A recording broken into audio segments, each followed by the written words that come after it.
So I had a problem with my dehumidifier, and I decided to take it apart and see if I could fix it, instead of just throwing it in the trunk, taking it to the dump, and buying a new one. So one of the things you can do with a dehumidifier, this is a Kenmore dehumidifier. You see this stuff here? It's a contact cleaner, electronic switch and contact cleaner. One of the things you can do is you can find places where there's a contact and spray it. And a lot of times, after you take the dust off, you brush all the dust off, you can repair a lot of different things.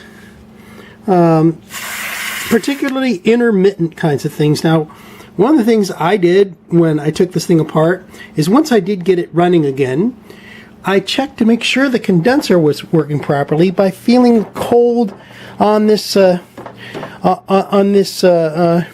is where the gas evaporates, and as it evaporates, it cools, and this should be nice and cold. That's what cools the vapor, water vapor in the air, and makes it dribble water down into this tray, and eventually you take the whole tray out and dump it in the toilet. This unit may not work again for more than a few months, but I know at least that if I do need to repair it, it probably won't be because of the compressor, which isn't overheated, and the cooling unit actually works.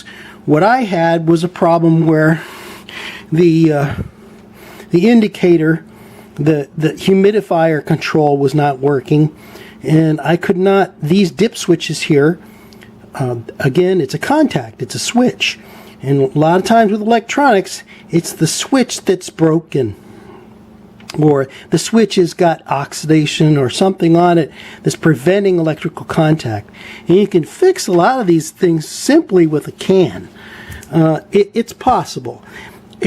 In any case, the minimum that I was able to do with this is to determine that what is going wrong with this machine, that probably takes up, I don't know, maybe looks like maybe 2 cubic feet of landfill space, if that's where it winds up, or wherever it winds up. It's certainly, it might get stripped down, but a lot of these plastic pieces would just, who knows where they go. I've heard horror stories about where they go, but that's not the purpose of what I'm saying here. What I'm saying is that I can, when it does finally give up the ghost, and this part gives up the ghost and stops working entirely, I might be able to pick up this part. Hopefully that's the case. But anyway, there's the case of the broken dehumidifier. Have a great weekend.